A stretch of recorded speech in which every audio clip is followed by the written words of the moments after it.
Baik, selamat sore. Selamat bertemu dengan kami, tim pengampu mata kuliah semiotika, yaitu terdiri dari Bapak Mujion SPD dan MSN, dan saya sendiri Muhammad Rahman Atian SPD MSN. Kali ini kami akan menjelaskan tentang semiotika dari seorang ahli bahasa bernama Ferdinand de Saussure.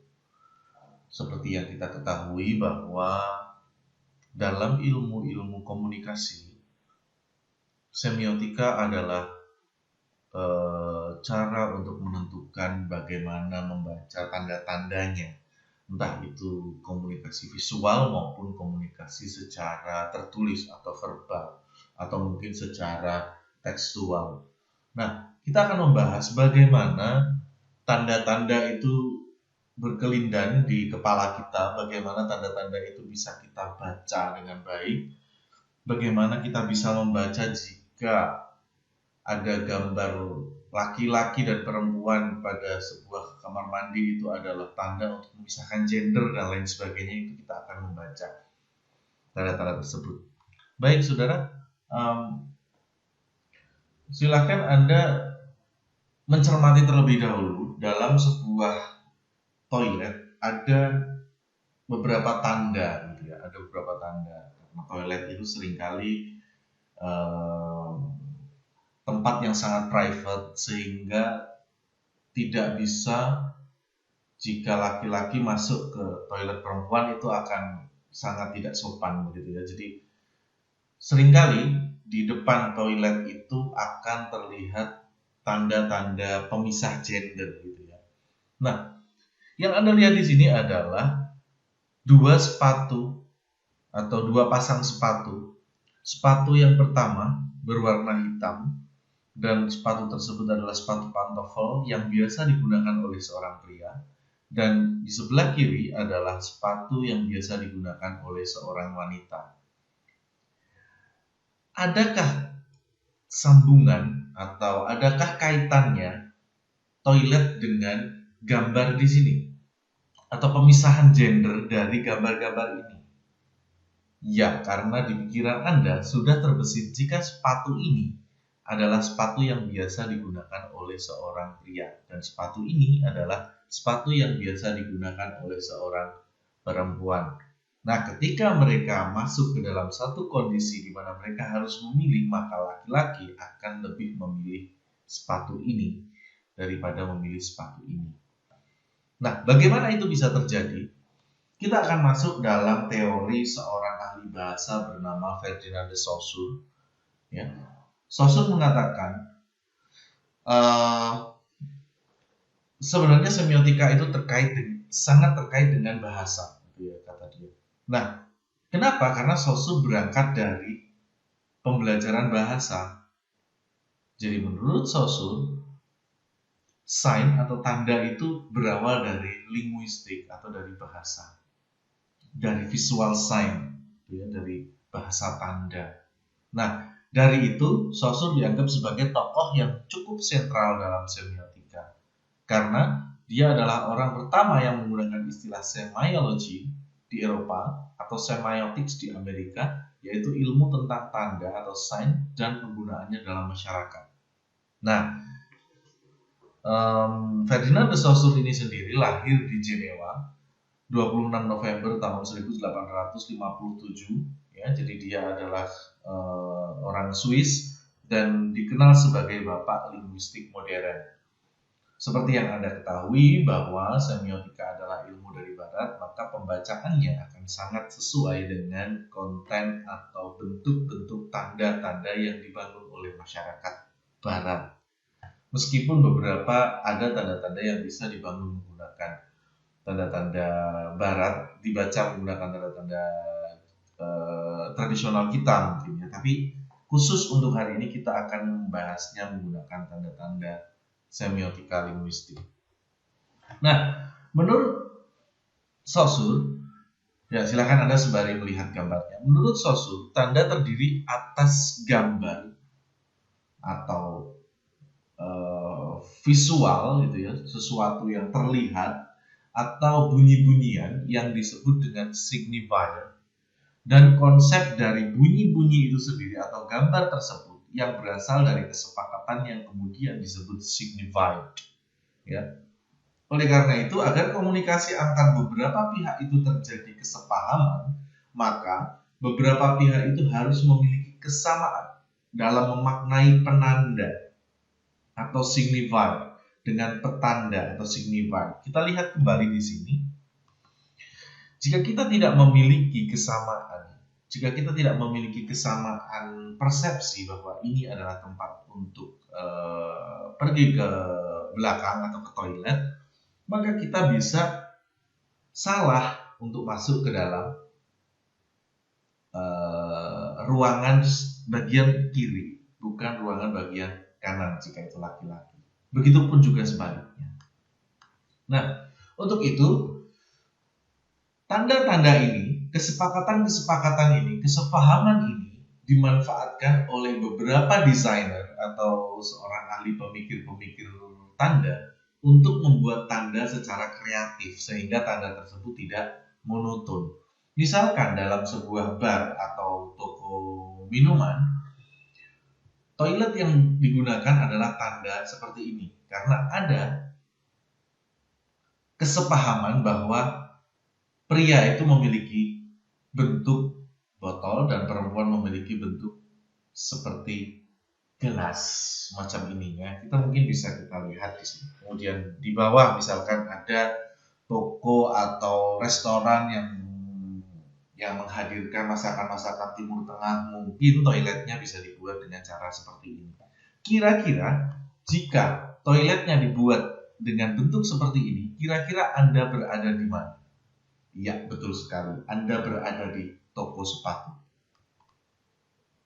Nah, itulah yang kemudian bisa disebut sebagai signified dan signified, gitu ya.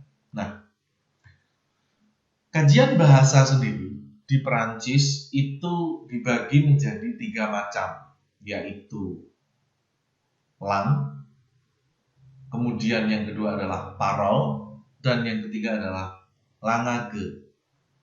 Lang adalah kaidah-kaidah bahasa yang digunakan oleh sekelompok masyarakat. Jadi lang ini merupakan bahasa yang disepakati. Kemudian parole adalah ekspresi bahasa yang berasal dari pikiran masing-masing individu. Jadi parole ini lebih ke bagaimana individu itu membahasakan dirinya sendiri agar bisa diterima oleh orang lain. Misalkan ekspresi-ekspresi tertentu saat dia itu lapar, maka dia membahasakan bahasa tubuhnya itu agar orang lain bisa memahami bagaimana dia berkomunikasi. Kemudian langaga adalah gabungan dari keduanya. Langaga adalah gabungan dari parole dan lang. Berikutnya, kita bisa memahami bahwa lang adalah ensemble of convention atau himpunan dari kesepakatan-kesepakatan. Kemudian kesepakatan tersebut sama dengan social body atau sedangkan social body adalah bahasa tubuh yang disepakati bersama. Kemudian parole itu terdiri dari individual act atau aksi individu yang sangat individu sekali dan kemudian menghasilkan individual language, gitu ya, menghasilkan bahasa-bahasa yang sangat individu, bahasa-bahasa yang sangat personal. Nah, ketika semua ini sudah disepakati bersama dan bergabung menjadi satu, itu dinamakan lang atau bahasa, langage atau bahasa. Ya, berikutnya. Nah, seorang sosur itu juga merumuskan bahwa sebenarnya dia mengkaji kajian semiotik ini berdasarkan 5 aspek, gitu ya. Aspek yang pertama adalah aspek signifier atau yang biasa diindonesiakan sebagai penanda. Diartikan sesuatu yang membangun sebuah tanda. Kemudian signified adalah petanda atau bisa diartikan sebagai tanda yang disepakati. Kemudian yang ketiga adalah form, bahasa Indonesia adalah bentuk. Di dalam ini terdapat konten atau isi. Di sini dibagi lagi menjadi isi atau konsep yang sifatnya internal dan konsep yang sifatnya eksternal. Nanti kita akan bahas pada pertemuan berikutnya. Kemudian yang keempat adalah sinkronik dan diakronik, yang diartikan sebagai sinkronik adalah satu tanda yang memiliki urutan waktu tertentu, dan itu diakronik dan sinkronik adalah sesuatu tanda yang penekanannya pada struktural bahasanya, sesuatu yang struktural dan sifatnya itu lebih luas gitu ya. Nah, berikutnya yang terakhir adalah sintakmatik dan paradigmatik. Sintakmatik adalah cara menyampaikan tanda melalui aturannya, direct, langsung. Jadi sintakmatik itu adalah pengucapan tanda secara langsung.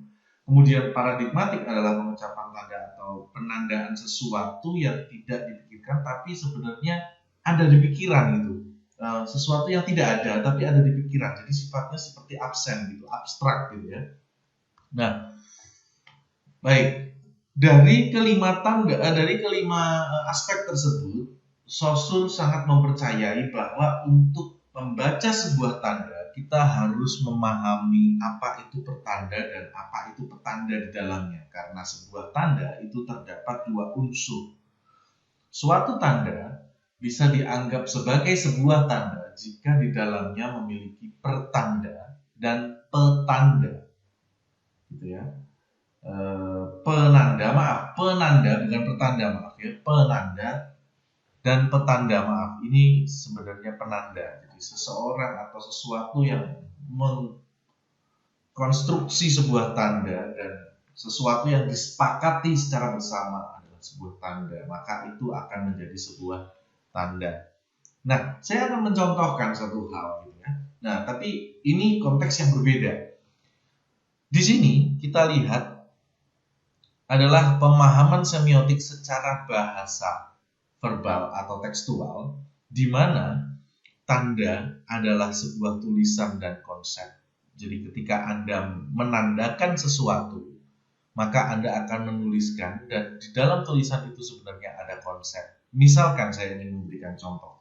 Anda menandai dilarang merokok dengan tulisan, maka Anda akan menuliskan dilarang merokok di sini. Dan Anda akan memahami, orang-orang itu akan melihat itu sebagai tanda secara konseptual dilarang merokok. Nah, ketika Anda ingin membuat tanda kucing secara verbal atau tekstual, maka Anda menuliskan kata kucing. Maka dalam konsep Anda, dalam pikiran Anda akan membayangkan seekor kucing. Itu dari sudut pandang tekstual atau dari sudut pandang bahasa yang sifatnya itu lebih ke tekstual atau lebih ke bahasa dalam artian kata gitu ya, atau tulisan gitu ya. Nah, sekarang bahasa yang dalam artian visual, kita melihat strukturnya hampir sama, yaitu penanda, dan petanda, kemudian akhirnya menghasilkan sebuah tanda. Nah, tanda yang akan Anda buat adalah rambu-rambu larangan putar balik.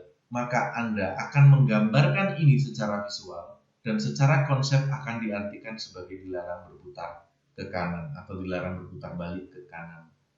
Nah, itulah perbedaan antara orang yang berpikir menggunakan teks dan berpikir menggunakan konten. Meskipun sama-sama kontennya sama-sama memiliki isi, memiliki konsep di dalamnya, antara teks dengan tanda visual. Nah, itulah kenapa mungkin beberapa mahasiswa seni rupa itu sulit untuk menuliskan sesuatu. Mungkin Anda pernah merasa Anda ingin menuliskan sesuatu, tapi entah apa yang ingin Anda tuliskan itu tidak keluar karena Anda berawal dari tanda. Anda berawal dari tanda. Baik, kita akan mengaplikasikan sebuah tanda poster Ankerstone ya, yang di sini dikatakan lebih baik. Ini adalah iklan bir di tahun-tahun agak silam, dan ini saya mendapatkan dari Profesor Yasraf Amir Piliang, ahli semiotika dari ITB. Prof. Yasraf mengartikan tanda ini dibuat oleh produsen untuk menjadi petanda bahwa pria sejati, idaman wanita itu selalu memilih Anchor Stout sebagai minumannya. Jadi ketika Anda sebagai seorang desainer dituntut untuk membuat sesuatu, dituntut untuk membuat gambar yang bisa mengkomunikasikan, maka Anda akan memiliki pemikiran di awal di sini. Anda ingin memiliki pemikiran di awal, apakah laki-laki itu harus terlihat maskulin, apakah laki-laki itu harus terlihat hebat. Di sini Anda akan mendapat kunci awal dulu. Anda akan mencari satu kata yang ingin Anda sampaikan dalam iklan itu lebih jelas. Misalkan Anda ingin membuat iklan parfum perempuan, maka Anda di sini mungkin akan menuliskan, atau di konsep pemikiran Anda akan menuliskan hegemoni seorang perempuan. Jadi perempuan yang sudah mendominasi pria, atau mungkin perempuan yang sudah lebih mandiri daripada pria. Maka gambar-gambarnya yang Anda masukkan, konten-kontennya adalah konten perempuan yang mandiri. Konten perempuan yang mandiri, konten perempuan yang lebih menjadi bos daripada laki-laki yang atau pria yang menjadi anak buahnya dan lain sebagainya, itu Anda masukkan ke dalam sini, maka poster ini, gambar ini menjadi penanda citra visual dan akhirnya ditangkap oleh orang yang melihat tanda tersebut sebagai sebuah petanda atau konsep di balik itu. Mungkin itu saja presentasi kami pada kali ini. Selamat mengerjakan tugas-tugas yang diberikan oleh dosen-dosen pengampu mata kuliah Anda. Sampai jumpa pada pertemuan berikutnya.